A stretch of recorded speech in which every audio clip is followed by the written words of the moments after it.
தந்தை மகன் தூயாவியாரின் பெயராலே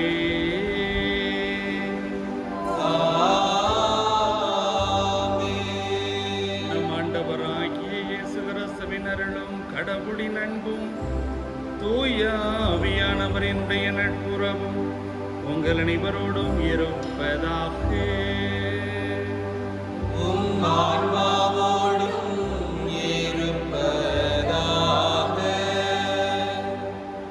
கிறிஸ்து இயேசுவில் அன்புமிக்க அருமையான சகோதர சகோதரிகளே, பாஸ்கா காலத்தின் 5ஆம் ஞாயிறாகிய இன்று கடவுள் நம்மிடமிருந்து எதிர்பார்ப்பதெல்லாம் நம்பிக்கை. நம்முடைய வாழ்வு முழுவதுமே நம்பிக்கையினுடைய அடிப்படையிலே இயங்கிக் கொண்டிருக்கிறது. ஆனால் மனிதர்கள் ஒருவேளை நம்பத்தகாதவர்களாக இருக்கலாம். ஆனால் ஆண்டவர் ஒரு நாளும் நம்பத்தகாதவராக இருந்தது இல்லை. எனவே ஆண்டவரிடத்தில் மட்டுமே நம்பிக்கை கொண்டவர்களாக வாழ வேண்டும் என்பதுதான் இன்றைய வாசகங்கள் விடுக்கக்கூடிய அழைப்பாக இருக்கிறது. அப்படி என்றால் உயிர்த்த ஆண்டவர் நம்மோடு இருக்கிறார் என்ற ஒரு உணர்வை உள்வாங்கி வாழ்ந்து கொண்டிருக்கக்கூடிய மனிதர்களாக இன்றைக்கு நாம் இருக்கிறோமா என்ற சிந்தனைகளோடு இந்த திருவிருந்திலே நாம் பங்கெடுப்போம். இந்த திருவிருந்திலே தகுதியான முறையிலே பங்கெடுக்க தடையாக இருக்கக்கூடிய குற்றங்கள், குறைகள், பாவங்கள், பலவீனங்கள் இவைகளெல்லாம் நினைவு கூர்ந்து இறை தந்தையிடத்திலே நாம் இப்பொழுது மன்னிப்பிறங்குவோம்.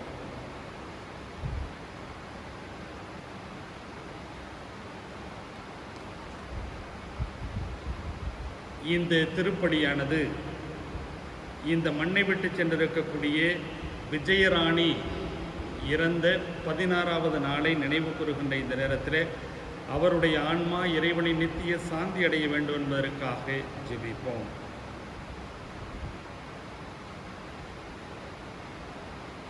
எல்லாம் வல்ல இறைவனிடமும் சகோதர சகோதரிகளே உங்களிடமும் நான் பாவியங்களை ஏற்றுக்கொள்கிறேன். ஏனெனில் சிந்தனையாலும் சொல்லாலும் செயலாலும் கடமையில் தவறியதாலும் பாவங்கள் பல செய்தேன். என் பாவமே என் பெரும் பாவமே. ஆகையால் எப்பொழுதும் மரியாதையும் வானதூதர் புனிதர் அனைவரையும் சகோதர சகோதரிகளை உங்களையும் நம் தேவனாய் ஆண்டவரிடம் எனக்காக வேண்டிக் கொள்ள மன்றாடுகிறேன். எல்லாம் உள்ள இறைவன் நம் மீது இரக்கம் வைத்து நம் பாவங்களை மன்னித்து நம்மை நடைவாழ்வுக்கு அழைத்து செல்வாராக. ஆமென்.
ஜெபிப்போமாக.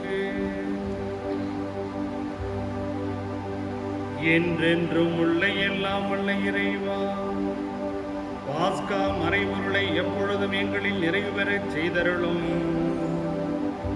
இவ்வாறு புனித திருமுழக்கினால் நீர் புதுப்பிக்க திருவுளம் கொண்ட நாங்கள் உமது பாதுகாப்பின் உதவியால் மிகுந்த பயன் தந்து நிலை வாழ்வின் மகிழ்ச்சிக்கு வந்து சேர அருள் புரிவீராக.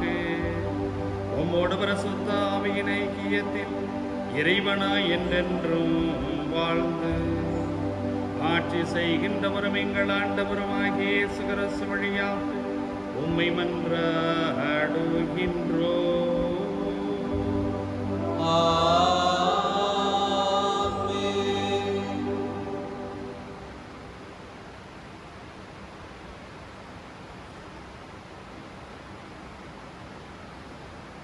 முதல் வாசகம்.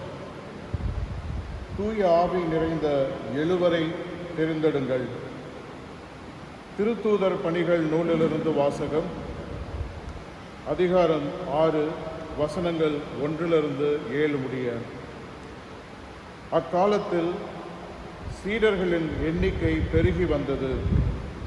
அப்போது கிரேக்க மொழி பேசுவோர் தங்களுடைய கைப்பெண்கள் அன்றாட பந்தியில் முறையாக கவனிக்கப்படவில்லை என்று எபிரேய மொழி பேசுவோருக்கு எதிராக முணுமுணுத்தனர்.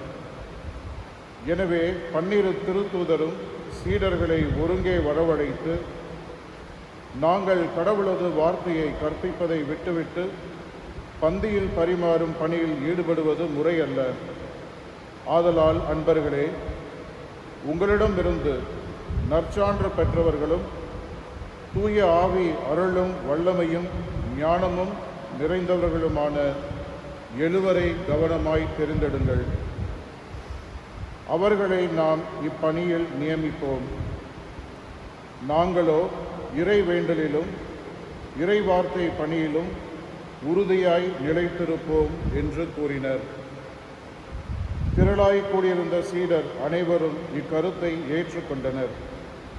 அதன்படியே அவர்கள் நம்பிக்கையும் தூய ஆவியும் நிறைந்த ஸ்தேவான், பிலிப்பு, பிரகோர், நிக்கானோர், தீமோன், பர்மனா, யூதம் தழுவிய அந்தியோக்கியா நகரத்து நிக்கோலோ என்பவர்களை தெரிந்தெடுத்து அவர்களை திருத்தூதர் முன்னால் நிறுத்தினார்கள்.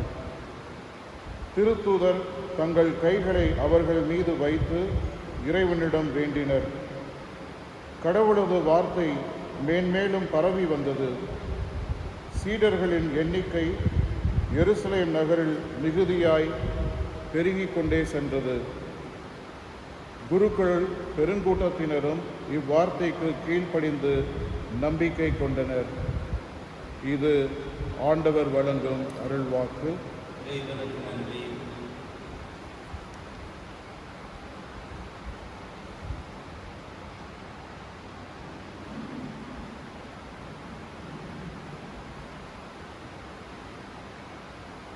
பதிலுரை பாடல் திருப்பாடல் 33. பல்லவி. ஆண்டவரே உமது பேரன்பு ஆண்டவரே உமது பேரன்பு எங்கள் மீது இருப்பதாக. எங்கள் மீது இருப்பதாக. ஆண்டவரே உமது பேரன்பு ஆண்டவரே உமது பேரன்பு எங்கள் மீது இருப்பதாக. எங்கள் மீது இருப்பதாக.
தமக்கு அஞ்சி நடப்போரையும் தன் பேரன்புக்காக காத்து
இரண்டாம் வாசகம். நம்பிக்கை கொண்டு அன்பு செலுத்த வேண்டும், இதுவே கிறிஸ்துவின் கட்டளை. திருத்தூதர் யோவான் எழுதிய முதல் திருமுகத்திலிருந்து இரண்டாம் வாசகம். அதிகாரம் 3, இறைவார்த்தைகள் 18 தொடங்கி 24 முடிய. பிள்ளைகளே, நாம் சொல்லிலும் பேச்சிலும் அல்ல, செயலில் உண்மையான அன்பை விளங்கச் செய்வோம். இதனால் நாம் உண்மையை சார்ந்தவர்கள் என அறிந்து கொள்வோம். நம் மனச்சான்று நாம் குற்றவாளிகள் என தீர்ப்பளித்தாலும் கடவுள் திருமுன் நம் உள்ளத்தை அமைதிப்படுத்த முடியும். ஏனெனில் கடவுள் நம் மனச்சான்றை விட மேலானவர், அனைத்தையும் அறிபவர். அன்பார்ந்தவர்களே, நம் மனச்சான்று நாம் குற்றவாளிகள் என தீர்ப்பு அளிக்காதிருந்தால் நாம் கடவுள் திருமுன் உறுதியான நம்பிக்கை கொண்டிருக்க முடியும். அவரிடம் நாம் எதை கேட்டாலும் பெற்றுக்கொள்வோம். ஏனெனில் அவர் கட்டளைகளை கடைபிடிக்கிறோம். அவர் திருமுன் அவருக்கு உகந்தவற்றையே செய்து வருகிறோம். கடவுள் நமக்கு கொடுத்த கட்டளைப்படி அவருடைய மகன் இயேசு கிறிஸ்துவிடம் நம்பிக்கை கொண்டு ஒருவர் மற்றவரிடம் அன்பு செலுத்த வேண்டும். இதுவே அவரது கட்டளை. கடவுளுடைய கட்டளைகளை கடைபிடிப்பவர் அவரோடு இணைந்திருக்கிறார், கடவுளும் அவரோடு இணைந்திருக்கிறார். கடவுள் நம்மோடு இணைந்திருக்கிறார் என்பதை அவர் நமக்கு அருளிய தூய ஆவியால் அறிந்து கொள்கிறோம். இது ஆண்டவர் வழங்கும் அருள்வாக்கு.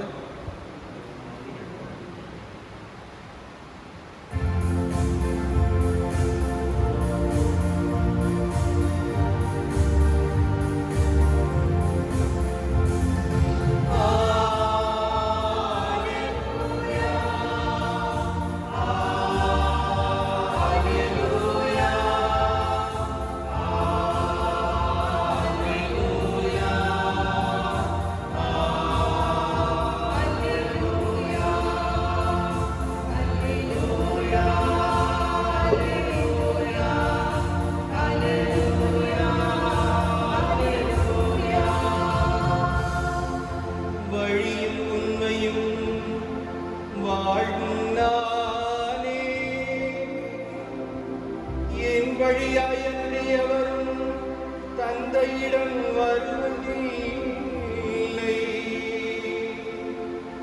என் வழியாயன்றி தந்தையிடம் எவரும் வருவதில்லை. அல்லேலூயா, அல்லேலூயா, அல்லேலூயா, அல்லேலூயா, அல்லேலூயா.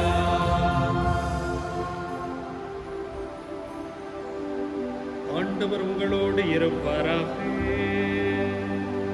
உம் ஆன்மாவோடும் இருப்பாராக.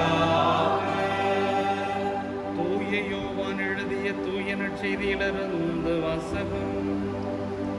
ஆண்டவரே, ஆட்சி உமக்கே.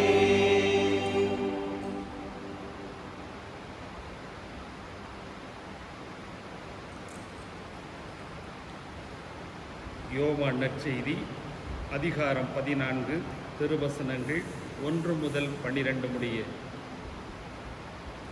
அக்காலத்தில் இயேசு தம் சீடரை நோக்கி கூறியது: நீங்கள் உள்ளம் கலங்க வேண்டாம். கடவுளிடம் நம்பிக்கை கொள்ளுங்கள், என்னிடமும் நம்பிக்கை கொள்ளுங்கள். என் தந்தை வாழும் இடத்தில் உறைவிடங்கள் பல உள்ளன. அப்படி இல்லையெனில் உங்களுக்கு இடம் ஏற்பாடு செய்யப்போகிறேன் என்று சொல்லியிருப்பேனா? நான் போய் உங்களுக்கு இடம் ஏற்பாடு செய்தபின் திரும்பி வந்து உங்களை என்னிடம் அழைத்துக் கொள்வேன். அப்போது நான் இருக்கும் இடத்திலேயே நீங்களும் இருப்பீர்கள். நான் போகும் இடத்திற்கு வழி உங்களுக்கு தெரியும் என்றார். தோமா அவரிடம், ஆண்டவரே, நீர் எங்கே போகிறீர் என்றே எங்களுக்கு தெரியாது. அப்படி இருக்க நீர் போகும் இடத்திற்கான வழியை நாங்கள் எப்படி தெரிந்து கொள்ள முடியும் என்றார். இயேசு அவரிடம், வழியும் உண்மையும் வாழ்வும் நானே. என் வழியாயன்றி எவரும் தந்தையிடம் வருவதில்லை. நீங்கள் என்னை அறிந்திருந்தால் என் தந்தையையும் அறிந்திருப்பீர்கள். இது முதல் நீங்கள் தந்தையை அறிந்திருக்கிறீர்கள், அவரை கண்டும் இருக்கிறீர்கள் என்றார். அப்போது பிலிப்பு அவரிடம், ஆண்டவரே, தந்தையை எங்களுக்கு காட்டும், அதுவே போதும் என்றார். இயேசு அவரிடம் கூறியது, பிலிப்பே, இவ்வளவு காலம் நான் உங்களோடு இருந்தும் நீ என்னை அறிந்து கொள்ளவில்லையா? என்னை காண்பது தந்தையை காண்பது ஆகும்.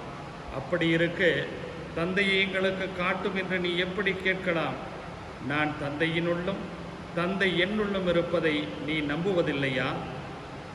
நான் உங்களுக்கு கூறியவற்றை நானாக கூறவில்லை. என்னுள் இருந்து கொண்டு செயலாற்றுபவர் தந்தையே. நான் தந்தையுள் இருக்கிறேன், தந்தை என்னுள் இருக்கிறார். நான் சொல்வதை நம்புங்கள். என் வார்த்தையின் பொருட்டு நம்பாவிட்டால் என் செயல்களின் பொருட்டாவது நம்புங்கள். நான் செய்யும் செயல்களை என்னிடம் நம்பிக்கை கொள்பவரும் செய்வார், ஏன் அவற்றை விட பெரியவற்றையும் செய்வார். ஏனெனில் நான் தந்தையிடம் போகிறேன் என உறுதியாக உங்களுக்கு சொல்கிறேன்.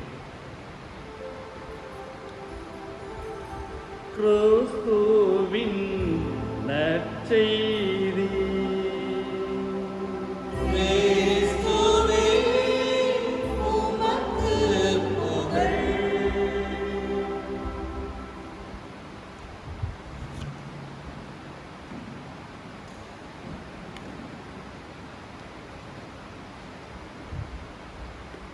கிறிஸ்து இயேசுவில் அன்புமிக்க அருமையான சகோதர சகோதரிகளே, ஒரு பேருந்து நிலையத்திலே ஒரு பெரியவர் நின்று கொண்டிருக்கிறார். பேருந்திற்காக காத்திருக்கிறார். அவருடைய கழுத்திலே ஒரு ஜெபமாலை போட்டிருக்கிறார். அவரை பார்த்தவுடனே ஒரு கிறிஸ்தவர் என்று அறிந்து கொள்ளக்கூடிய வகையிலே அவர் நின்று கொண்டிருக்கிறார். அப்பொழுது ஒரு வாட்டசாட்டமான இளைஞன் ஒரு சூட்கேஸோடு அந்த இடத்திலே வந்து பக்கத்திலே நிற்கிறார். படபடப்போடு ஒரு பரிதவிப்போடு அவரை பார்த்து கேள்வி மேல் கேள்வி கேட்கிறார். முதல் கேள்வியாக அவரிடத்தில் கேட்கிறார், உங்களை பார்த்தால் கிறிஸ்தவரை போல இருக்கிறது, அப்படின்னா கடவுள் இருக்கிறார் என்று நம்புறீங்களா? அதற்கு அந்த பெரியவர் சொன்னார், உள்ளத்திலே அவர் நினைத்து கொண்டவராக, யாருன்னே தெரியல, திடீர்னு வந்தான், திடீர்னு ஒரு கேள்வியை கேட்குறான், என்னது அப்படின்னு சொல்லி ஒரு குழம்பிய நிலையில் இருந்தாலும் பதில் சொல்ல வேண்டும் என்ற அந்த எண்ணத்தோடு, ஆமாம் கடவுள் இருக்கிறார், நான் நம்புகிறேன். அப்படியா? அப்படின்னா ஞாயிற்றுக்கிழமையெல்லாம் கோயிலுக்கு போகிறது உண்டா? அப்போ பெரியவர் சொன்னார், ஆமாம் ஞாயிற்றுக்கிழமையெல்லாம் நான் கட்டாயம் கோயிலுக்கு போவேன் அப்படின்னு சொல்கிறார். அப்படின்னா சாமியார் பிரசங்கம் வைக்கிறதெல்லாம் நீங்கள் கவனமாக கேட்பீங்களா? ஏதோ ஓரளவு கேட்பேன் அப்படின்னு சொல்லி அவர் சொல்கிறார். உடனே வெரி குட், அப்படின்னா இப்போ நான் கேட்க போகிற கேள்வி ஒரு முக்கியமான ஒரு கேள்வி, கொஞ்சம் யோசித்து பதில் சொல்லுங்கள்.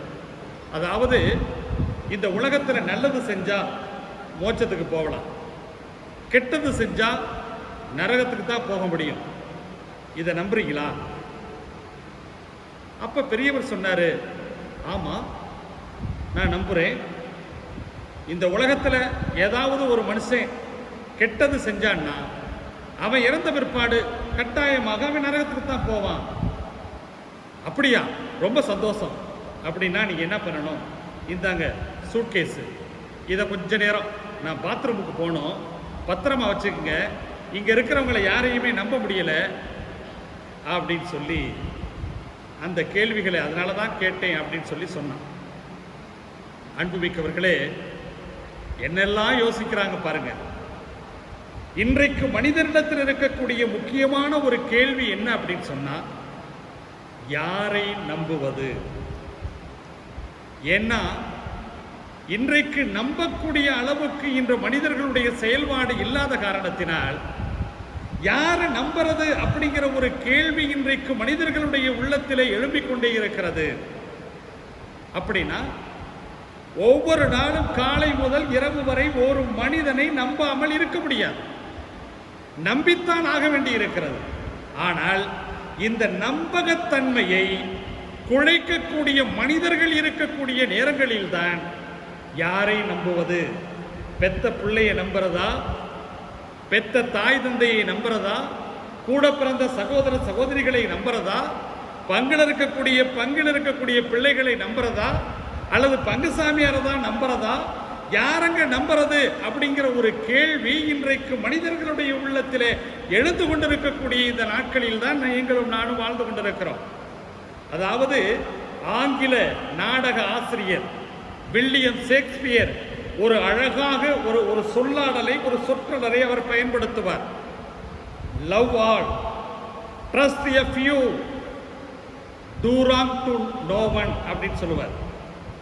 அதாவது love all, trust a few, do wrong to no one அப்படிம்பார். அப்படின்னா எல்லாரையும் அன்பு செலுத்து, ஆனால் ஒரு சிலரை நம்பு அப்படின்னு சொல்றார். அப்படின்னா இது ஒரு வாழ்க்கையினுடைய ஒரு கசப்பான அனுபவத்தை நமக்கு முன்வைக்கிறது. நம்பகமானவர்கள் இன்றைக்கு அரிதானவர்களாக இருக்கிறார்கள். அப்படின்னா நீங்களும் நானும் பல நேரங்களிலே நம்பகத்தன்மையை அனுபவித்திருப்போம். நம்மோடு கூட இருக்கக்கூடியவர்கள், நம்மோடு ஒன்றாக உண்டு உறங்கியவர்கள் நமக்கு எதிராக செயல்படும் போது நமக்கு ஏற்படுகின்ற வழி இருக்கிறதே, அந்த அனுபவம் இருக்கிறதே, அது பயங்கரமானது, கொடுமையானது, கொடுமையிலும் கொடுமையானது. ஏனென்றால் அவர்களை நாம் நம்பியிருப்போம், முழுவதுமாக நம்பியிருப்போம், நம்மோடு கூட இருந்திருப்பார்கள். ஆனால் ஒரு நேரத்திலே அவர்கள் அப்படியே ஒரு ட்வீட் அடித்திருப்பார்கள். அதற்கு பிற்பாடு நாம் யாரையும் நம்புவதில்லை, யாரையும் அருகாமையில் வைத்திருப்பதில்லை, கொஞ்சம் தூரவே இருந்து நாம் பேசிக்கொண்டிருப்போம். இதுதான் வாழ்க்கையினுடைய யதார்த்தமாக இருக்கிறது. ஏனென்றால் நம்பிக்கையின்மை, நம்பத்தகாதவர்கள் இன்றைக்கு அதிகமாக இருந்து கொண்டிருக்கிறார்கள் என்பது யதார்த்தமான ஒன்றாக இருக்கிறது. சாது ஒருவர், அவர் என்ன பண்றாரு, குதிரையில ஒரு பாலை பகுதியில், ஒரு மலைப்பகுதியில் போயிட்டு இருக்கிறார், வீட்டுக்கு போயிட்டு இருக்கிறார். அப்ப ஒரு இடத்துல சாலையில ஒரு மனிதன் அப்படியே மயங்கிய நிலையிலே கிடக்கிறார். இவர் குதிரையை நிறுத்தி அந்த மனிதனை தூக்கி பார்க்கிறாரு, மயக்கமா இருக்கிறான். உடனே தான் கொண்டு வந்திருந்த அந்த தண்ணீரை எடுத்து மூஞ்சில அடிச்சுட்டு அப்படியே அவனை தூக்கி உட்கார வைக்கிறாரு. முழிச்சிட்டான், தண்ணி கொடுக்குறாரு, தண்ணி குடிச்சிட்டான். தண்ணி குடிச்ச பிற்பாடு அவனை அப்படியே தூக்கி தன்னுடைய குதிரையின் மீது வைக்கிறார். குதிரையின் மீது வச்ச உடனேயே குதிரையினுடைய கடிவாளத்தை லவக்குன்னு சுண்டி விட்டான் பாருங்க. குதிரை ஒரே ஓட்டம் ஓட ஆரம்பிச்சு. அவ்வளவுதான், டே டே டே டே அப்படிங்கிறார், போயிடுச்சு. இவர் என்ன பண்றாரு, நடந்தே வீட்டுக்கு போறார். வீட்டுக்கு போன பிற்பாடு 2 நாள் 3 நாள் கழிச்சு, சரி அப்படியே இருந்தா பிரயோஜனம் இல்லை, சந்தைக்கு போய் ஒரு குதிரையை வாங்கிட்டு வரலான்னு சொல்லி சந்தைக்கு போறாரு. அங்க இந்த குதிரையை திருடிக்கிட்டு போன அந்த திருட்டு பைய அந்த குதிரையை விற்கிறதுக்கு அங்க நின்றுகிட்டு இருக்கிறான். அப்ப இந்த சாது என்ன பண்றாரு, அவனை பார்த்த உடனே பின்னாடி போய் அவனுடைய தோல்ல தட்டுறாரு. அவன் திரும்பி பார்த்த உடனேயுமே படபடத்தாயிட்டான், படபடப்பு, பயந்துட்டான். ஐயோ சாது இல்ல, குதிரைக்காரவர்ல நிற்கிறாரு அப்படின்னு சொல்லிட்டு பயந்து போன உடனேயுமே திரும்ப தட்டி சொன்னாரு, பயப்படாத, ஆனா குதிரையை நீ வச்சுக்க, ஒன்று மட்டும் உனக்கு சொல்றேன், நீ எப்படி குதிரையை நீ பெற்றுக்கொண்டாய் என்பதை ஒரு நாள் யாரிடத்திலையும் சொல்லாத. ஏன்னா ஒருவேளை மக்கள் இதை அறிந்தால் சாலையில உண்மையிலேயே மயங்கி கிடக்கக்கூடிய மனிதர்களை யாருமே சீந்தி பார்க்க மாட்டார்கள், திரும்பி பார்க்க மாட்டார்கள். ஒரு திருடன் செய்யக்கூடிய தவறு நல்லவர்கள் பலருக்கு அது அவர்களுடைய வாழ்க்கையிலே உதவி கிடைக்காமலே போய்விடும் என்று சொல்லிட்டு அவர் போயிடுறார். இப்படித்தான் வாழ்க்கையிலே பல நேரங்களிலே நாம் அனுபவித்திருக்கிறோமே. எடுத்தறிந்து பேசுவது, ஏமாற்றி பிழைப்பது, வர்மம் வைப்பது, வசைபாடுவது, பிறருடைய நற்பெயரை கெடுப்பது, அழிப்பது, இதுதான் வாழ்க்கை என்று வாழ்ந்து கொண்டிருக்கக்கூடிய நம்பிக்கையற்ற மனித சமூகத்தில் தான் நீங்களும் நானும் வாழ்ந்து கொண்டிருக்கிறோம். இப்படிப்பட்ட ஒரு நேரத்தில் நமக்கு முன் வைக்கப்படக்கூடிய கேள்வி, அப்படின்னா யார் அங்க நம்புறது? ஆனா ஒருத்தரை மட்டும் நம்பலாம். அவர் நம்மை ஏமாற்ற மாட்டார், அவர் நம்மை குழி தோண்டி புதைக்க மாட்டார், நம்முடைய நம்பிக்கை பொய்த்து போகக்கூடிய அளவுக்கு ஒரு நாளும் அவர் செயல்பட மாட்டார். அவர்தான் இயேசு. அதனாலதான் இன்றைய நற்செய்தியில சொல்றாரு, நீங்கள் உள்ளம் கலங்க வேண்டாம், கடவுளிடம் நம்பிக்கை கொள்ளுங்கள், ஏன் என்னிடத்தில் நம்பிக்கை கொள்ளுங்கள் அப்படின்னு சொல்லி சொல்றார். அப்படி என்றால் இயேசுவின் மீது நம்பிக்கை வைக்கின்ற போது நம்முடைய நம்பிக்கை ஒரு நாளும் பொய்த்து போகாது, நம்பகத்தன்மை அந்த இடத்திலே இருக்காது. நம்பிக்கைக்குரியவராக எல்லா நேரங்களிலும் நமக்கு வேண்டிய காரியங்களை எல்லாம் செய்யக்கூடியவராக ஆண்டவர் இருப்பார். அதுதான் கடவுளினுடைய நம்பிக்கை. இன்றைய நற்செய்தியில நீங்க பார்த்தீங்கன்னு சொன்னா நிறைய இந்த யோவான் நற்செய்தியாளர் நிறைய காரியங்களை முன்வைப்பார். நீங்க பயப்படாதீங்க, உள்ளம் கலங்க வேண்டாம், மருள வேண்டாம் அப்படின்னு சொல்லுவார். இந்த தோமா, பிலிப்பு நிறைய கேள்விகளை இயேசு கிறிஸ்துவிடத்திலே கேட்பார்கள். அதுக்கு சுவராசியமான பதிலை இயேசு கிறிஸ்து சொல்லுவார். அதே போல தந்தை என்னுள்ளும் நான் தந்தையினுள்ளும் இருப்பேன் என்று தந்தையினுடைய உறவை பற்றி சொல்லுவார். ஆக இப்படி சொல்லக்கூடிய அந்த ஆண்டவரிடத்துல நாம் நம்பிக்கை கொள்ள வேண்டும் என்றால், ஏன் நம்பிக்கை கொள்ள வேண்டும் என்பதற்கு 3 காரியங்கள் இன்றைய நற்செய்தியின் வழியாக முன்வைக்கப்படுகிறது. முதல் காரியம், இயேசுவினுடைய வாக்குறுதிகள் நம்பத்தக்கவை. இயேசுவினுடைய வாக்குறுதிகள் நம்பத்தக்கவையாக இருக்கிறது. அப்படின்னா என்ன? அதை கூர்ந்து கவனிக்கின்ற போது நிறைய நேரங்களில் காரியம் ஆகணுங்கிறதுக்காக நிறைய வாக்குறுதிகளை அள்ளி விடுவாங்க. நீங்க அரசியல்வாதிகளை கூட நீங்க எடுத்துக்கலாம். அரசியல்வாதிகள் தாங்கள் தேர்ந்தெடுக்கப்பட வேண்டும் என்பதற்காக பொய்யான வாக்குறுதிகளை எல்லாம் அள்ளி வீசுவார்கள். ஏன்னா அவங்க அந்த இடத்தை பிடிக்கணும் அப்படிங்கிறதுக்காக. அவங்க ஜெயிச்சு வந்த பிற்பாடு அவதெல்லாம் செய்வாங்களா, அந்த வாக்குறுதிகள்லாம் நிறைவேற்றுவார்களா என்றால் இல்லை, அதெல்லாம் வாய்ச்சாலம். அதே போலதான் நிறைய பேர் காரியமாக வேண்டும் என்பதற்காக வந்து கைகளை பிடிப்பார்கள், கால்களை பிடிப்பார்கள். ஒரு சில நேரங்களில் சாமியார்ட்ட ஒரு சில பேர் வருவாங்க, என்னத்துக்கு வந்திருக்கிறீங்க அப்படின்னு சொல்லி கேட்டோம்னா, சும்மா ஃபாதர் உங்களை பார்த்துட்டு போகலான்னு வந்தேன். அப்படியா, சரி போயிட்டு போ அப்படின்னு சொன்னால் போக மாட்டாங்க, நின்றுக்கிட்டு இருப்பாங்க. என்ன நின்றுக்கிட்டு இருக்கிறீங்க, பரவாயில்ல நல்லா இருக்கிறீங்களா, சரி ரைட் போயிட்டு வாங்க, நான் எனக்கு ஒன்று வேலை இருக்குது. இல்லை ஃபாதர், உங்கள் பிரசங்கம்லாம் நல்லா இருக்கு ஃபாதர், நல்லா பூசை வைக்கிறீங்க ஃபாதர், நல்லா பங்கரை வழி நடத்துறீங்க ஃபாதர். அப்படியா, ரொம்ப சந்தோஷம் அப்படின்னு சொல்லிட்டு ரைட்டு பார்க்கலாம் போகலான்னா போக மாட்டார், நின்றுட்டு இருப்பார். இல்லை இந்த இது அப்படின்னு சொல்லி அவர் வந்தது காரியத்திற்காக, அதற்காக என்ன பண்றாரு, ஆகா ஓகோன்னு சொல்லி புகழ்றாரு. இதுதான் காரியம் ஆக வேண்டும் என்பதற்காக நிறைய வாக்குறுதிகளை கொடுப்பார், நல்லதை பேசுவார்கள், புகழ்ந்து பேசுவார்கள். இதுதான் இந்த சமூகத்தினுடைய யதார்த்தமாக இருக்கிறது. இதெல்லாம் வாய்ஜாலங்கள். ஆனால் இயேசு வித்தியாசமானவர். இயேசுவினுடைய வாக்குறுதிகள் இருக்கிறதே, அது வாய்ஜால வாக்குறுதிகள் அல்ல. அவைகளெல்லாம் நிறைவேறக்கூடிய வாக்குறுதிகள். அதனாலதான் இயேசு தன்னுடைய திருச்சபையை தனக்கு பின்பாக இந்த திருச்சபை நாளும் பொழுதும் வளர வேண்டும் என்பதற்காக, கட்டி காக்க வேண்டும் என்பதற்காக ஒரு குழுவை ஏற்படுத்தணும் சொல்லி விரும்புகிறாரு. அந்த குழுவிடத்துல அவர் காரியம் ஆகணுங்கிறதுக்காக, எல்லாரும் குழுவிடத்திலே உறுப்பினர் ஆக வேண்டும் என்பதற்காக ஏதோ கண்ணா பண்ணான்னு சொல்லிட்டு எந்த வாக்குறுதிகளை அவர் கொடுக்கல. அவர் தெளிவாக சொல்லுகிறார். என்ன சொல்றாரு? சொகுசு வாழ்க்கை கூடாது அப்படிங்கிறதுக்கு தெளிவாக சொல்லுவார். லூக்கா நற்செய்தி 9வது அதிகாரம் 57 62 தெளிவாக அதை அறிவுறுத்துகிறார். இயேசு போதித்துக் கொண்டிருக்கின்ற போது ஒரு நபர் வருவார், வந்து ஆண்டவரை உண்மை நான் பின்பற்ற வேண்டும் அப்படின்னு சொல்றாரு. உன்னை பின்பற்றேன் அப்படின்னு சொன்ன உடனே இயேசுநாதர் சொல்றாரு, நரிகளுக்கு பதுங்கு குடிகள் உண்டு, வானத்து பறவைகளுக்கு கூடுகள் உண்டு, ஆனால் மனுமகனுக்கு தலை சாய்க்க கூட இடம் கிடையாது அப்படின்னு சொல்றாரு. நீ எதுக்காக என்னை பின்பற்றணும்னு சொல்லி நினைக்கிறியோ அது கிடைக்காது, அது நடக்காது அப்படின்னு சொல்றார். இன்னொருத்தரை பார்த்து வா என் பின்னாடி அப்படின்னு சொல்லுவார். நான் என் வீட்டில் தந்தை இறந்துட்டாரு, அவர் அடக்கம் செய்து விட்டு வரணும் அப்படின்னு சொன்ன போது அவர்கள் பார்த்து கொள்வார்கள், நீ வா அப்படின்னு சொல்லுவார். இன்னொருத்தரை கூப்பிடுவார், எனக்கு வயல்ல வேலை இருக்குது, அங்கே போயிட்டு வந்துடுறேன், வேலையை முடிச்சுட்டு வந்துடுறேன்னு சொல்லி அவங்க பார்த்துக்குவாங்க, நீ வா அப்படின்னு சொல்லுவார். ஆக சொகுசு வாழ்க்கை அல்லது ஏதாவது கிடைக்கும் அப்படின்னு சொல்லி நீங்க என்னை பின்பற்றக்கூடாது, என் பின்னால் வரக்கூடாது என்பதை சொல்லுவார்.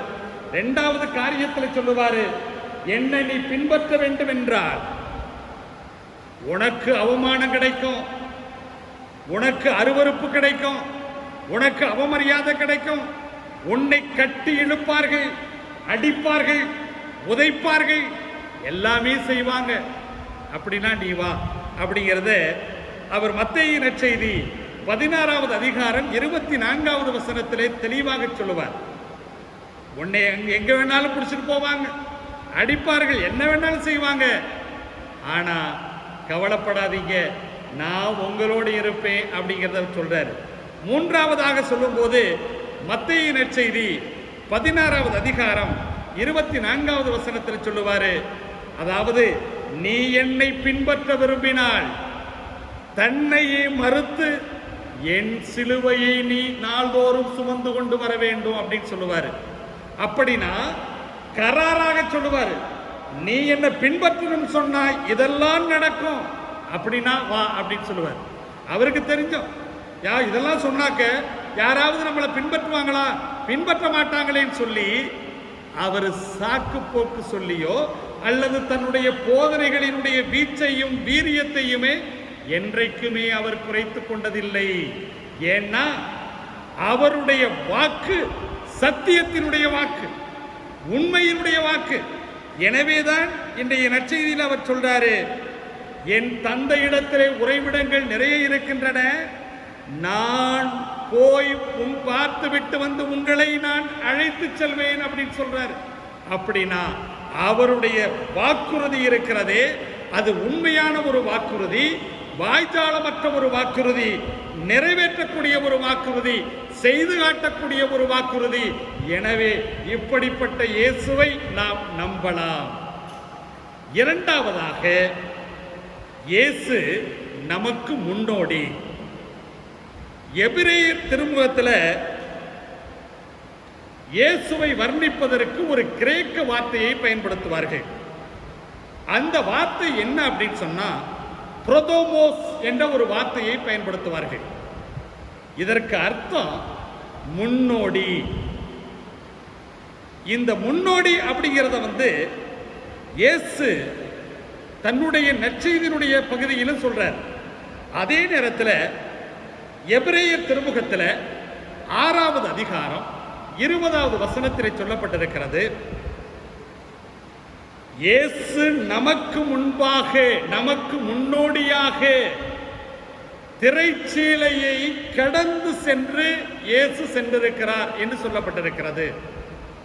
அப்படின்னா இயேசு சொல்றாரு, நான் போய் அந்த இடத்தை பார்த்து விட்டு வந்த பிற்பாடு உங்களையும் அந்த இடத்திற்கு அழைத்து செல்லுவேன் அப்படி சொல்லுவார். அப்படின்னா இயேசு முன்னோடியாக முன்னாலேயே போய் இடத்தை பார்த்துட்டு வந்து நான் உங்களை கூட்டிட்டு போவேன் அப்படின்னு சொல்லி சொல்றார்.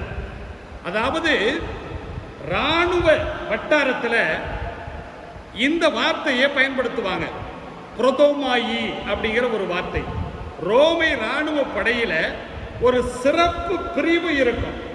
அந்த பிரிவினர் என்ன பண்ணுவாங்கன்னா, இராணுவம் செல்லுவதற்கு முன்பாகவே இந்த பிரிவினர் போய் பார்த்துட்டு அந்த இடம் பாதை பாதுகாப்பாக இருக்கிறதா என்பதை உறுதி செய்வதுதான் அவர்களுடைய பணி. நீங்க பிரைம் மினிஸ்டர், சீஃப் மினிஸ்டர் இவங்க போகிறதுக்கு முன்னாடியே அந்த பாதுகாப்பு அதிகாரிகள்லாம் முன்னாடியே போய் இடத்தெல்லாம் பார்த்துட்டு எப்படி இருக்குன்னு சொல்லி பார்த்துட்டு வருவாங்க. அதே மாதிரி தான் இவர்கள் இந்த இராணுவத்தினர் செல்லக்கூடிய பாதை சரியாக இருக்கிறதா? ஒருவேளை ஆபத்தாக இருக்கிறது என்றால், ஆபத்து நிறைந்த பகுதியாக இருக்கிறது என்றால் மாற்றுப்பாதையை ஏற்படுத்தி அதில் அங்க போறதுக்கு அவர்கள் ஏற்பாடு செய்வார்கள்.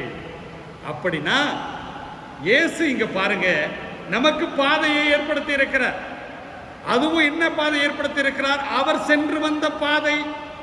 அவர் முன்னோடியாக முன்பாகவே சென்று விட்டு வந்திருக்கிறார். உடனே வாங்க அப்படின்னு சொல்லி கரடபுரடான இடத்தை நோக்கி செல்லக்கூடியவர் அல்ல. மாறாக இயேசு சொல்றாரு, நான் போய் பார்த்துட்டு வந்த பிற்பாடு உங்களை நான் அந்த இடத்துக்கு கூட்டிட்டு போவேன் அப்படின்னு சொல்லி சொல்லாரு. அப்படின்னு சொன்னா நமக்கு முன்னோடியாக இருக்கக்கூடிய அந்த ஆண்டவரை நாம எந்த விதமான தயக்கமும் இல்லாம நம்பிக்கையோடு பின்தொடரலாம். மூன்றாவது செய்தி, அதுதான் முக்கியமான ஒரு செய்தி. இயேசு அவரே விண்ணகம். இயேசு இருக்கக்கூடிய இடம் இருக்கிறதே அது விண்ணகம். இங்க சொல்லப்பட்டிருக்கிறது, நான் போய் பார்த்துட்டு வந்த பிற்பாடு உங்களை அந்த இடத்துக்கு கூட்டிகிட்டு போவேன், நான் இருக்கும் இடத்திலேயே நீங்களும் இருப்பீர்கள் அப்படின்னு சொல்றார். அப்படின்னா இயேசு இருக்கக்கூடிய இடத்துல நாம இருக்கிறதுக்கு எவ்வளவு கொடுத்து வைத்தவர்கள், எவ்வளவு பாக்கியவான்கள், எவ்வளவு பரிசுத்தமானவர்கள். அந்த இடம் கிடைக்கணும் இல்லையா? அப்ப இயேசு இருக்கக்கூடிய இடத்துல நாம இருக்கிறோம் அப்படின்னு சொன்னா அதுதான் விண்ணகம், அதுதான் சொர்க்கம். இப்படின்னா நிறைய நேரங்களில் நம்ம இடத்துல ஒரு கேள்வி, என்ன சொர்க்கம் எப்படி இருக்கும், விண்ணகம் எப்படி இருக்கும்? அதுதான் கேள்வி. யாரு போய் விண்ணகத்தை சொர்க்கத்தை பார்த்துட்டு வந்தது இல்லை. ஆனா சொல்லி கொடுத்திருக்கிறார்கள், விண்ணகம்னா எப்படி இருக்கும், நரகம்னா எப்படி இருக்கும் அப்படிங்கிறது சொல்லி கொடுத்திருக்கிறார்கள். அதனால அங்க நல்ல சாப்பாடு கிடைக்குமா, வாய்க்கு ருசியா ஏதாவது கிடைக்குமா, அங்க வந்துட்டு ஆட்டம் பாட்டம் கொண்டாட்டம் கலை நிகழ்ச்சி எல்லாம் இருக்குமா, அங்க ஏதாவது பள்ளிக்கூடம் பரீட்சை அப்படின்னு ஏதாவது அசகு புசகு ஏதாவது இருக்குமா? இதெல்லாம் கேள்விகள். ஆக இப்படிப்பட்ட ஒரு நேரத்தில் தான் நமக்கு பதில் என்ன கிடைக்கிறது? விண்ணகத்திற்கான பதில் கிடைக்கிறது. விண்ணகம் எங்க? இயேசு இருக்கக்கூடிய இடம். அப்ப இயேசு இருக்கக்கூடிய இடம்தான் விண்ணகம் அப்படின்னு சொல்லி தெளிவான பதிலை, நாடு இருக்கும் இடத்திலேயே நீங்களும் இருப்பீர்கள். அப்ப இயேசு இருக்கக்கூடிய இடம்தான் விண்ணகம். அப்ப இயேசு இருக்கக்கூடிய இடத்துல அங்க கஷ்டம் இருக்குமா, கவலை இருக்குமா, கண்ணீர் இருக்குமா, வலிகள் இருக்குமா? எல்லாமே இருக்காது. ஏன்னா இயேசு இருக்கும்போது ஒண்ணுமே இருக்காது, எல்லாமே பறந்து போகும். மகிழ்ச்சி இருக்கும், சந்தோஷம் இருக்கும், சமாதானம் இருக்கும், எல்லாமே இருக்கும். நாம் சகோதர சகோதரிகளாக அவரோடு இருப்போம். அப்படின்னு சொன்னா இயேசுவினுடைய வழி, அந்த வழி மட்டுமல்ல, அவர் நாம் சேரக்கூடிய இடமும் அவர்தான். இயேசுவினுடைய பாதை மட்டுமல்ல, இயேசுவினுடைய அந்த பாதையிலே நாம் பயணிக்கும் பயணத்தினுடைய இலக்கும் அவர்தான். அப்ப இயேசு அவருடைய வாக்குறுதிகளை எல்லாம் அசத்தலான வாக்குறுதிகளாக, நம்பத்தக்க வாக்குறுதிகளாக கொடுக்கக்கூடிய ஆண்டவர், நமக்கு முன்னோடியாக இருக்கக்கூடிய ஒரு ஆண்டவர், அவர் இருக்கும் இடத்திலேயே நம்மையெல்லாம் அழைத்து செல்ல ஏற்பாடு செய்திருக்கக்கூடிய அந்த ஆண்டவர் நம்மோடு இருக்கின்ற போது நாம் ஏன் தயக்கம் கொள்ள வேண்டும்? நாம் ஏன் நம்பிக்கையற்றவர்களாக இருக்க வேண்டும்? நம்பிக்கையோடு பயணிப்போம். கடவுள் நம்மை நிறைவாக ஆசிர்வதிப்பாராக. ஆமென்.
அன்புமிக்க சகோதர சகோதரிகளே, நம்மை எல்லாம் படைத்து காத்து கண்ணின் மணி போல வழி நடத்துகின்ற அந்த கடவுளிடத்திலே நம்முடைய மன்றாட்டுக்களை இந்த நேரத்திலே சமர்ப்பிப்போம். திருமறை முதல்வராம் இறைவா, எம் திருச்சபையை வழிநடத்தும் எம் பசுத்த தந்தை பிரான்சிஸ் அவர்களையும் அருட்பணியாளர்கள், ஆயர்கள், இருபா துறவியர் அனைவரையும் இறைவாய் ஆசீர்வதித்தருளும். அனைவரும் தங்கள் வாழ்வாலும் வார்த்தையாலும் மக்களுக்கே முன்மாதிரியாயிருந்து அவர்களை நேரிய வழியில் நடத்திட இறைவா உம்மை மன்றாடுகிறோம். ஆண்டவரே எங்கள் மன்றாட்டை கேட்டருளும். வாழ்வும் வழியும் நானே என்றவரே இறைவா, இன்று நாட்டில் நிலவும் அனைத்து அராஜகங்கள், அக்கிரமங்கள், சுயநலம் போன்ற தீமைகளை அகற்றி மக்கள் நலமுடனும் சுதந்திரமாக வாழ வழிகாட்டும் நல்ல தலைவர்களை உருவாக்கி தந்திட வேண்டும் என்று இறைவா உம்மை மன்றாடுகிறோம். ஆண்டவரே எங்கள் மன்றாட்டை கேட்டருளும். நம்பிக்கை நங்கூரமே இறைவா, இன்றைய சமுதாயத்தில் மக்கள் மத்தியில் நிலவி வரும் கொரோனா என்ற கொடூர நோயால் பாதிக்கப்பட்டு பலவற்றையும் இழந்து அன்றாட தேவைகளை கூட நிறைவு செய்ய இயலாமை பரிதவிக்கும் இம்மக்களுக்கு நம்பிக்கையூட்டும் நட்சத்திரங்களாகவும் அவர்களின் தேவைகளை நிறைவு செய்து வாழ்வு வளம் பெற இறைவா உம்மை மன்றாடுகிறோம். ஆண்டவரே எங்கள் மன்றாட்டை கேட்டருளும். நம்பிக்கை நாயகரே இறைவா, உள்ளம் கலங்க வேண்டாம், மருள வேண்டாம், என் மீது நம்பிக்கை கொள்ள வேண்டும் என்று கூறிய மது மறையாத வார்த்தையில் நம்பிக்கை வைக்கவும், அன்றாட வாழ்வில் நாங்கள் சந்திக்கும் துன்பத் துயரங்களிலும் நீர் எங்களுடன் இருக்கின்றீர் என்று நம்பவும், வாழ்வில் வரும் அனைத்தையும் விடுவித்து சத்தியம் உண்மை நிறைந்த உமது வார்த்தையில் நம்பிக்கை கொண்டு உறுதியுடன் வாழ இறைவா உம்மை மன்றாடுகிறோம். ஆண்டவரே எங்கள் மன்றாட்டை கேட்டருளும். நம்முடைய தனிப்பட்ட விண்ணப்பங்களை மௌனமாக அந்த ஆண்டவரிடத்திலே எடுத்துச் சொல்லுவோம்.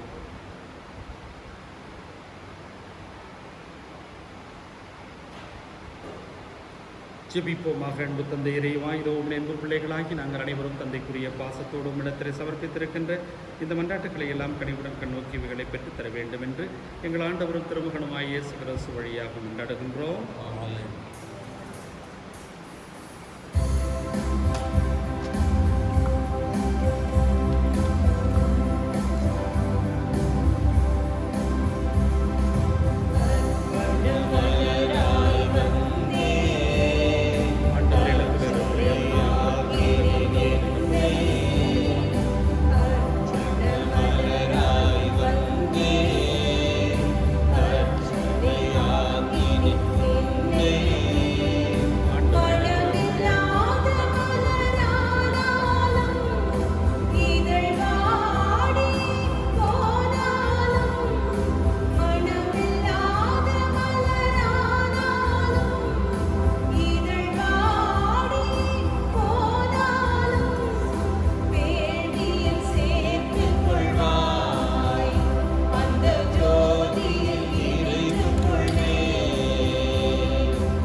சகோதர சகோதரிகளே, என்னுடையதும் உங்களுடையதுமான இப்படி எல்லாம் வல்ல தந்தையாகிய இறைவனுக்கு ஏற்பதாகும்படி மன்றாடுங்கள். ஆண்டவர் தமது பேரின் புகழ்ச்சிக்காகவும் ஆட்சிக்காகவும் நமது நன்மைக்காகவும் புனித திரு அவையை அனைத்து நலனுக்காகவும் உமது கைநின்று ஏற்றுக்கொள்வாராக.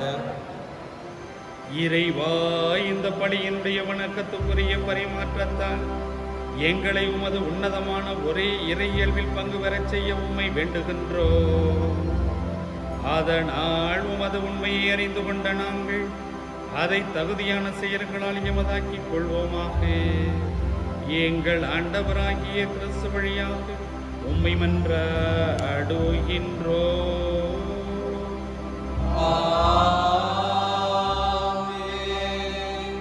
ஆண்டவர் உங்களோடு இருப்பாராக.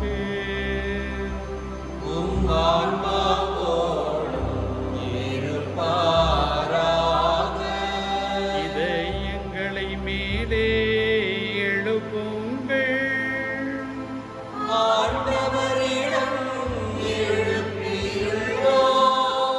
நம் இறைவனாகிய ஆண்டவருக்கு நன்றி கூறுவோம்.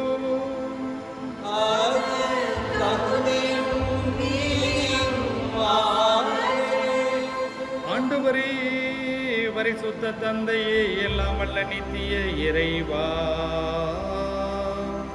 எங்கள் ஆண்டவராகிய கிறிஸ்து வழியாக எந்நாளும் இவ்விடத்திலும் நாங்கள் உமக்கு நன்றி செலுத்துவது மெய்யாகவே தகுதியும் நீதியும் ஆகும். எங்கள் கடமையும் மீட்புக்குரிய செயலும் ஆகும். கிறிஸ்து வழியாகவே ஒளியின் மக்கள் நிலை வாழ்வில் நுழைகின்றன. விண்ணரசினுடைய கதவுகள் நம்பிக்கையாளருக்கு திறந்து விடப்படுகின்றன. ஏனெனில் சாவுக்குரிய எங்களுடைய வாழ்வும் அவரது சாவால் மீட்படைந்து அவரது உயிர்ப்பிலே அனைவரது வாழ்வும் உயிர்த்தலனாயிற்று. ஆகவே பாஸ்கா மகிழ்ச்சி பொங்க உலக மாந்தர் அனைவரும் அடைக்கலைக்கின்றன. அவ்வாறே ஆற்றல் மிக்கோரும் அதிகாரம் கொண்ட தூதர்களும் உமது மாட்சிமையை புகழ்ந்து பாடி ஆர்ப்பரித்து பாடுவதாவது: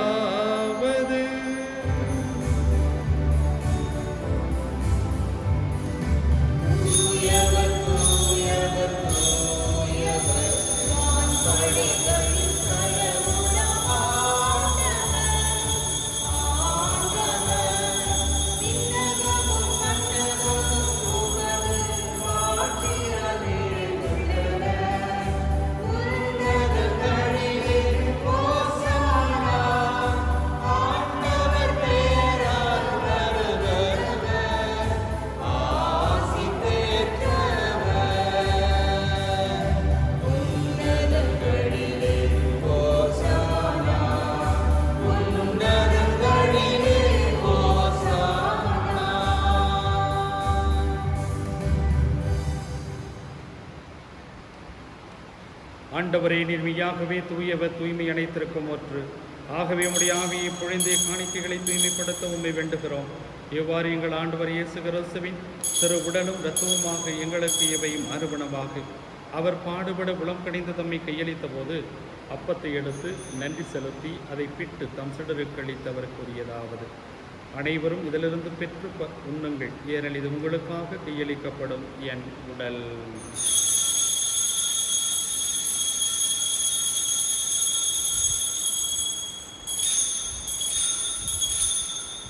அவ்வண்ணமே இரவு பிறந்து இறந்தியவின் கிண்ணத்தையும் எடுத்து மக்கள் நன்றி செலுத்தி தம் சிலர்களுக்கு அளித்தவர் கூறியதாவது: அனைவரும் இதிலிருந்து பெற்று பருகுங்கள், ஏனெனில் இது புதிய நிலையான உடன்படிக்கைக்குரிய என் ரத்தத்தின் கிண்ணம். இது பாவ மன்னிப்புக்கென்று உங்களுக்காகவும் பலருக்காகவும் சிந்தப்படும். இதை என் நினைவாக செய்யுங்கள்.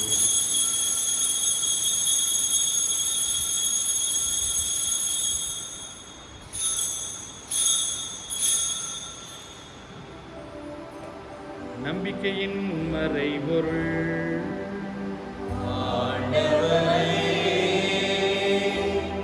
நீர் வருமளவும் உமது இறப்பினை அறிக்கையிடுகின்றோம், உமது உயிர்ப்பினையும் எடுத்துரைக்கின்றோம். ஆகவே ஆண்டவரை, நாங்கள் கிறிஸ்துவினுடைய இறப்பினையும் உயிர்ப்பினையும் நினைவு கூர்ந்து வாழ்வதற்கின்ற அப்பத்தையும் ஏற்படுத்தக்கூடிய கிண்ணத்தையும் ஒப்புக் கொடுக்கின்றோம். ஓம் திறமுன் என்ற மக்கு வழியும் புரிய தகுந்தவர்களை எங்களை ஏற்றுக்கொண்டு நினைவு மக்கள் நன்றி செலுத்துகின்றோம். மேலும் கிறிஸ்துவின் உடலிலும் இரத்தத்திலும் பங்கு கொள்ளும் எங்களை தூய் ஆவியார் ஒன்று சேர்க்க வேண்டும் உணவை தாழ்வு என்றாடுகின்றோம். ஆண்டவரே, உலகெங்கும் பரவி இருக்கும் அந்த திரு அவையை நினைவு கூர்ந்தருளும். எங்கள் திருத்தந்தை பிரான்சிஸ், எங்களுடைய மறைமாவட்ட பொறுப்பு ஆயர் தேவதாஸ் அம்புரோஸ், எல்லா திருநிலையினராகிய அனைவரோடும் அந்த திரு அவை அன்பில் நிறைவேறச் செய்தருளும். மேலும் உயிர்த்தலும் எதிர்நோக்குடன் துயிர் கொள்கின்ற எங்கள் சகோதர சகோதரிகளையும் இன்றைய நாளிலே நாங்கள் சிறப்பாக நினைவு கூறுகின்ற இறந்த 16வது நாளை நினைவு கூறுகின்ற விஜயராணி அவர்களையும் இறந்தோர் அனைவரையும் இரக்கத்துடன் நினைவு கூர்ந்து உமது திருமுக ஒளியினுள் ஏற்றருளும். எங்கள் அனைவர் மீதும் இரக்கமாயிரும். கடவுளின் கன்னித்தாயான புனித மரியா, அவருடைய அன்பு கணவரான புனித யோசேப்பு, புனித திருத்தூதர்கள், இவ்வுலகில் உமக்கு உகந்தவராய் இருந்தவராகிய புனித அனைவருடனும் நாங்கள் நிலைவாழ்வில் பங்கு கொள்ளும் தகுதி பெற்று உம் திருமகன் இயேசு கிறிஸ்து வழியாகவே புகழ்ந்தேத்தும் வரமுறையும் கொண்டாடுகின்றோம்.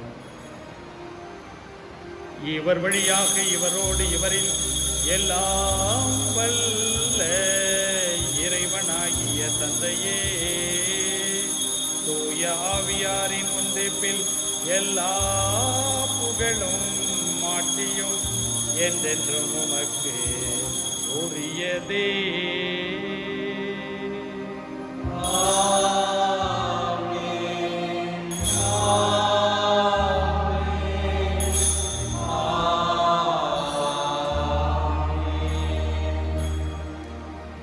மீட்பராம் கட்டளையால் கற்பிக்கப்பட்டு இறை படிப்பினையால் பயிற்சி பெற்ற நாம் துணிந்து பாடுவோம்.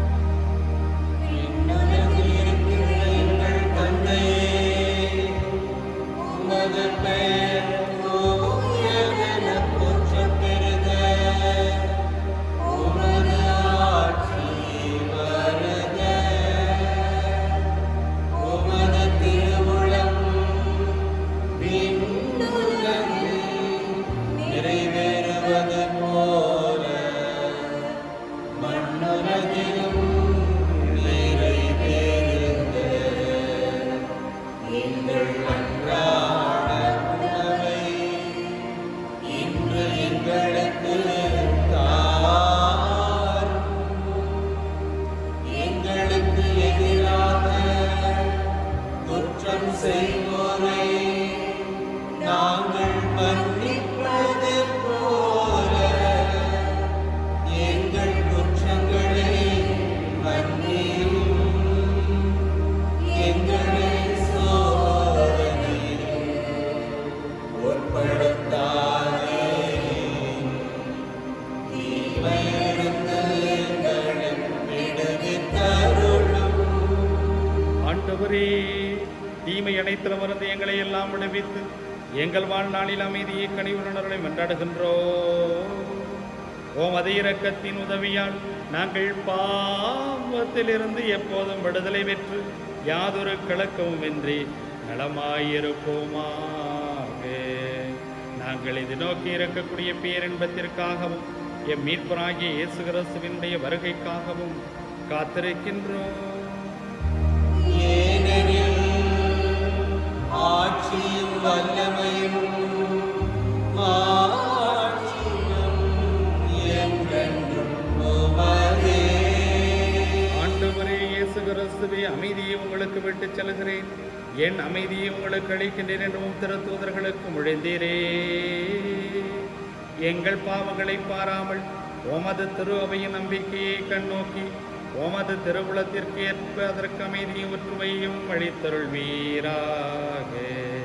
என்றென்றும் வாழ்ந்து ஆட்சி செய்கின்றவர் நீரே.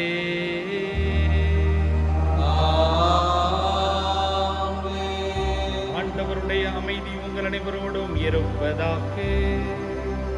உம் ஆன்மாவோடும் இருப்பதாக. ஒருவருக்கொருவர் உறவின் அமைதியை அறிவித்துக் கொள்வோம்.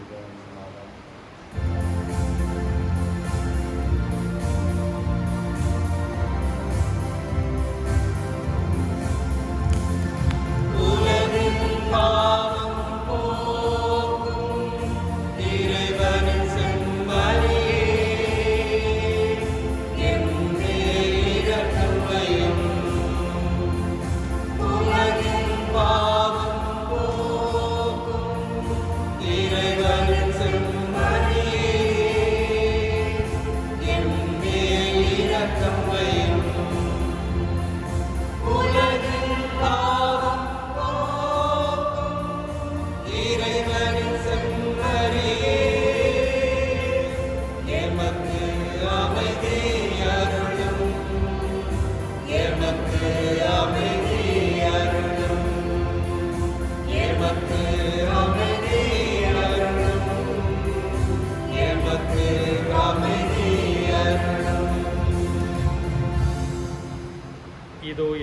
செம்மறி, இது உலகின் பாவங்களை போக்குகின்றவர். இந்த செம்மறியின் விருந்துக்கு அழைக்கப் பெற்றோர் பேறு பெற்றோர்.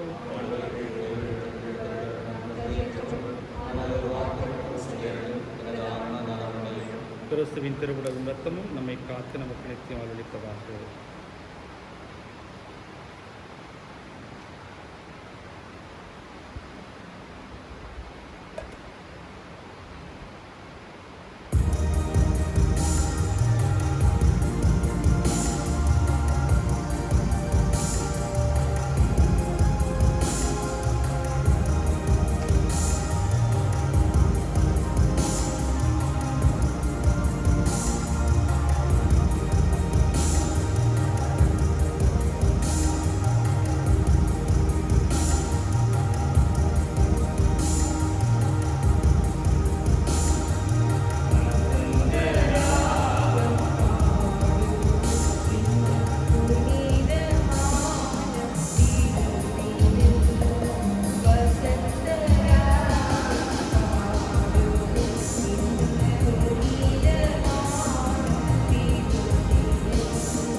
ஜெபிப்போமாக.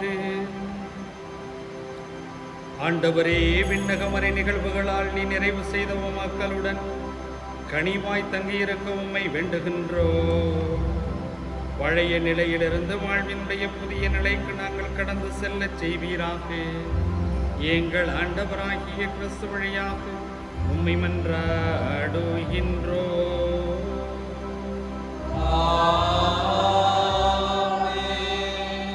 ஆண்டவர் உங்களோடு இருப்பாராக.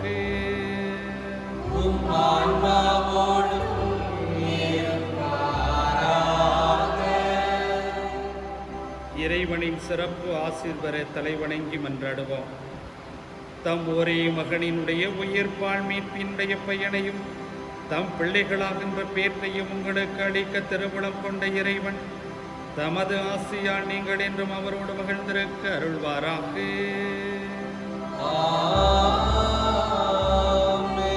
அவரது மீட்பால் முடிவில்லா விடுதலை என்னும் கொடையை பெற்றுக்கொண்ட நீங்கள் அவரது இரக்கப் பெருக்கால் நிலைவாழ்வின் உரிமை வேற்றை பெறும் தகுதி பெறுவீர்களாக.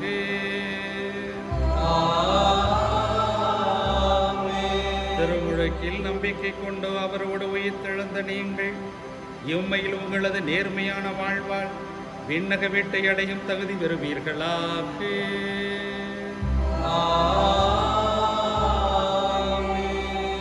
எல்லாம் வல்ல இறைவன் தந்தை, மகன், தூய ஆவியானவர் உங்கள் அனைவரையும் ஆசீர்வதிப்பாராக.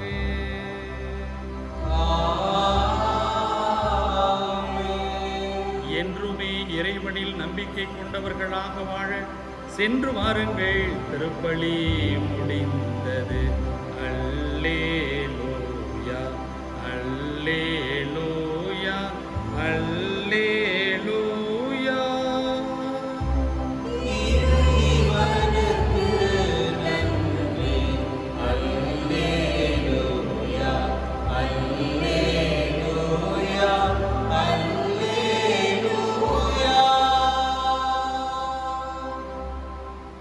அன்புமிக்கவர்களே, உங்களை எல்லாம் இந்த நிகழ்வு வழியாக சந்திப்பது மிகுந்த மகிழ்ச்சி. நம்முடைய பங்கினுடைய வளர்ச்சிக்காக நம்முடைய பங்கு மக்களெல்லாம் ஆன்மீகத்திலே எழுச்சியோடும் மகிழ்ச்சியோடும் உயர்வை நோக்கி பயணிக்க வேண்டும் என்ற நோக்கத்தோடு இந்த ஆன்மீக வழிபாட்டை, திருப்பலி போன்ற நற்காரியங்களை நமக்காக ஏற்பாடு செய்திருக்கக்கூடிய இந்த யூடியூப் சேனலில் நாம் அதனை ஒளிபரப்பு செய்கிறோம். அதனை பங்கு மக்களாகிய நீங்கள் நிறைய பேர் பார்த்து இறைவனிடத்திலே அதிகமாக ஒன்றிக்க, இறைவனோடு நெருக்கத்தை ஏற்படுத்த, நம்முடைய ஆன்மீக வாழ்வை புதுப்பிக்க நீங்கள் பயன்படுத்தி கொள்ள வேண்டும் என்று அன்போடு கேட்டுக்கொள்கின்றேன்.